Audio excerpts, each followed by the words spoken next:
अब हम आपको नारियल है ना, नारियल के द्वारा दूसरी विधि से, अभी कुछ देर पहले आपको एक बताया था बिना छीले नारियल से कैसे चेक किया जाता है। अब नारियल को छील करके किस प्रकार से करेंगे। सबसे पहले नारियल को इस प्रकार से छीला जाता है, थोड़ा सा इसमें चुटैया रखो ताकि मूवमेंट होगा वो पता चलेगा। बिना छीले भी कर सकते हैं, पूरा पूरा छील के भी कर सकते हैं, लेकिन क्या दिखता नहीं है किस प्रकार से मूवमेंट हो रहा है, इसी कारण इसको रखा जाता है।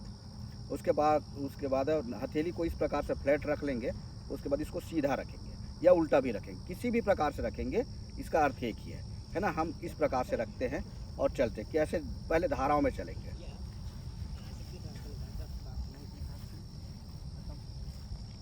जब हम धारा में चलते हैं तो नारियल का मूवमेंट इस प्रकार हिलते डुलते रहेगा। जब ये इस प्रकार से होता है जैसे हम किसी तालाब में तैरते हैं, तो जब हम या बहते हुए धारा में तैरते हैं तो जो विपरीत दिशा में चलेंगे तो हमको ताकत देना पड़ेगा तैरते समय। उसी प्रकार से जब ना ये पानी का जो धारा बहता है तो उसके हिसाब से ये ऊपर नीचे करता है।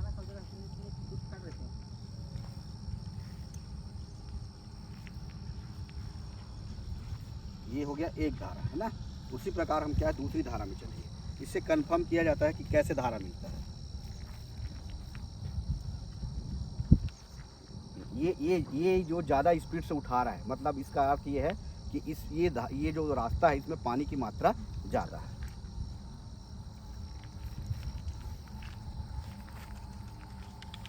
हाँ, ये वाली रास्ता में पानी की मात्रा कम है। इस रास्ते में भी पानी की मात्रा भरपूर है। हाँ, अब ये हो गया, सब अलग अलग रास्ते हो गए। अब किस प्रकार से जॉइंट खोजेंगे और कहाँ पे हमको बोर करना है।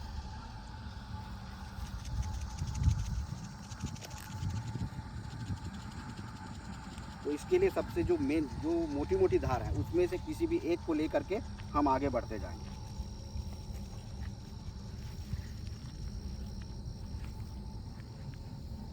और जहाँ पे सेंटर पॉइंट रहता है हम किसी भी दिशा में घूमेंगे, ये आके सीधा इस प्रकार से खड़े हो जाएगा। आप देख लो, मैं अपने हाथ में कोई भी प्रकार से हरकत नहीं कर रहा हूँ, है ना। आप चाहो तो मेरे हाथ को पटनी से भी बांध करके फ्लैट रखवा सकते हो, जहाँ पे पानी की जगह रहेगा वो अपने आप खींच लेगा।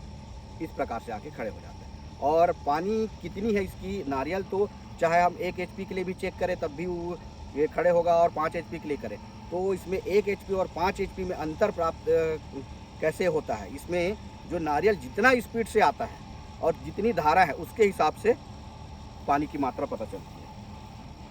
ये देखिए, और मैं कोई भी रास्ता में करूँगा तो इस प्रकार से खड़े नहीं होगा, हिलेगा बस मगर खड़े नहीं होगा। ये जंक्शन पॉइंट में ही आके क्या होता है, खड़े होता है। हो गया। एक और बता रहा हूँ इसी में नारियल का ला नहीं छोटू, ऐसा नान चल लकड़ी ला।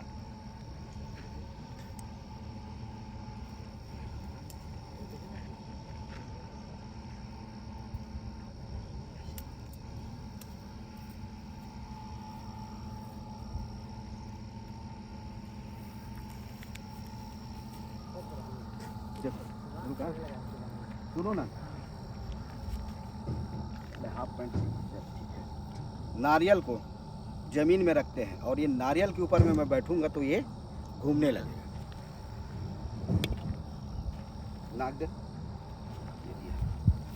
मैं बैठा था ये उमेर जाके ना ऐसे घूम गए, ऐसे घूम गए तो वही दिशा में घूम।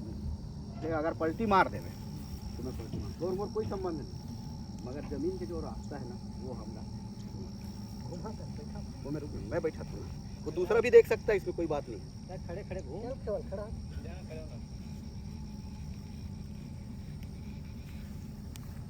पैंट ज़्यादा टाइट छोटे हो भैया, तो पैंट छोटे हो गए। घूमना का घूम घूम चाहे घूमना का उल्टा हो जा, ऐसे घूम। मेरा उनका कोई संबंध नहीं है, ना मैं उसको टच किया हूँ ना कुछ, आराम से है ना। मोड़ से खड़ा हो नहीं खड़े हो जाइए, हाँ हो सकता थोड़ा है। देखो मैं अब कुछ लोगों से करवा के देखता हूँ कि उनके शरीर में इस प्रकार का अनुभव होता है कि नहीं। आओ अलग अलग होता है। सबसे पहले लकड़ी लाओ, ये लकड़ी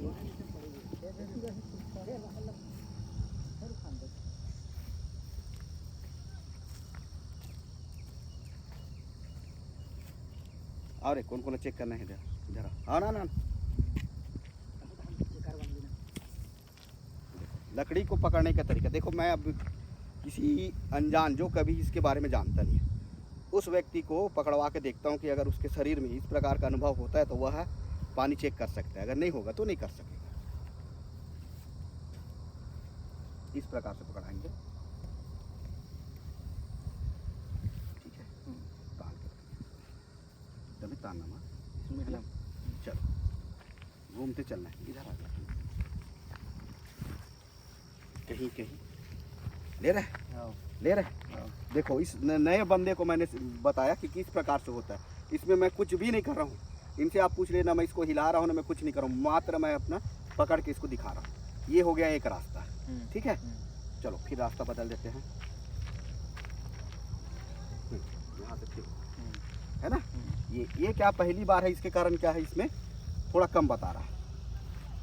चलते चलो जहाँ पे आओगे ना, जहाँ सेंटर है वहाँ पे इसका मूवमेंट ज़्यादा होगा। ये कम इसके शरीर में कम और मेरे शरीर में ज़्यादा, इसका होने का कारण ये है कि जो बैटरी लगातार चार्ज रहता है ना, उसमें जल्दी आपको दिखाई देगा। और जो बैटरी पहली बार है ना उसको चार्ज कर रहे हैं, उसको चार्ज होने में टाइम लगता है। बस उसका सिद्धांत यही है, ठीक।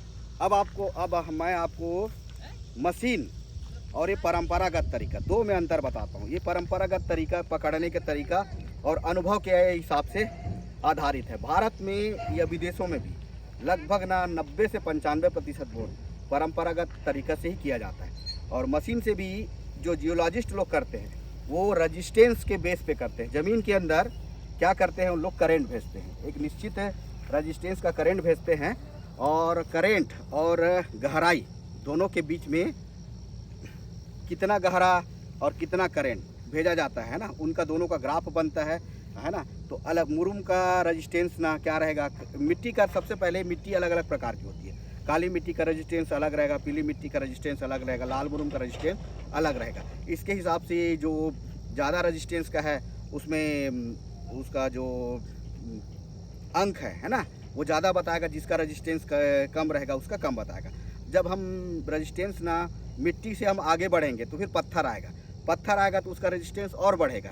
उसमें भी लाल पत्थर और काले पत्थर का रेजिस्टेंस अलग अलग रहता है। उसके बाद फिर रेजिस्टेंस को बढ़ते गया। उसके बाद जब पानी की जब रास्ता मिलेगा, जो खोल रहेगा है ना, वहाँ पे जब आएगा तो रेजिस्टेंस क्या हो जाता है, अचानक ड्रॉप हो जाता है। तो जब हम ग्राफ बनाते हैं तो रेजिस्टेंस ऊपर जाता है ना, करंट के हिसाब से रेजिस्टेंस भेजते हैं।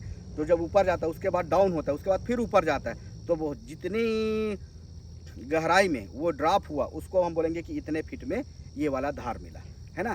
तो लेकिन कई बार ये होता है कि पत्थरों का रेजिस्टेंस तो बदलते जाता है ना, मगर कुछ पत्थरों में पानी नहीं मिलता। तो मशीन आज लगभग 50 से 60% ही सक्सेस है। और जो मैनुअल पद्धति है वो अनुभव के हिसाब से, हर कोई इस लकड़ी को पकड़ के 100% तो कोई नहीं दे सकता, ना मशीन दे सकता है ना आदमी दे सकता है, मगर जिसको जितना ज़्यादा अनुभव है उसके हिसाब से वो अपना रिजल्ट देता है।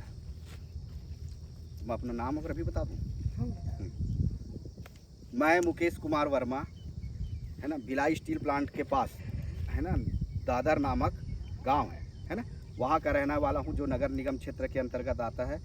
मैं ITI किया था, मैकेनिकल में डिप्लोमा किया था और वर्तमान में मैं क्या हूँ, हायर सेकेंडरी स्कूल में लेब असिस्टेंट के पद में शिक्षक हूँ। मैं लगभग 2000 में एक व्यक्ति से लकड़ी के द्वारा पानी चेक करते हुए देखा हूँ। उसके बाद मैं स्वयं अनुभव कर करके आज लगभग मैंने 20,000 बोर चेक कर चुका है। और उसमें से लगभग 10,000 बोरों को मैं अपने सामने में खुदवाया हूँ है ना। मेरा अभी वर्तमान में परसेंट लगभग 90 से 95% के बीच सक्सेस है, रिजल्ट है। और मैं दावत ये नहीं करता कि हर बोर सफल करूँ, मगर अनुभव इतना है कि मैं बता दूंगा कि कहाँ पे मिलने का चांस है, कहाँ पे मिलने का चांस नहीं। और गहराई तो गहराई अलग अलग इलाका का अलग अलग रहता है। जिस क्षेत्र में वाटर लेवल अगर 100 फीट में है तो वो 100 फीट के आसपास आएगा, जहाँ 300 फीट में है वहाँ पे 300 फीट के आएगा। और जो वाटर लेवल ऊपर रहता है वहाँ पे करंट ज़्यादा बताता है, और वाटर लेवल नीचे रहता है वहाँ पे करंट कम बताता है। लेकिन खेतों में चेक करने के लिए कम से कम 3 से 4 धार का ज्वाइंट होना आवश्यक है। ठीक है, धन्यवाद। चल हो गया। बहुत सारे विधि है, सिक्का है, नारियल है, अंडा है, बहुत सारे। तो दोस्तों आप लोगों ने अभी पॉइंट चेक का वीडियो देखा, इसके बाद ये रहा गाड़ी। अभी तुरंत खुदाई का वीडियो भी देखेंगे, तो वीडियो में बने रहें।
खाना खा लो।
पानी उठी थोड़ी देर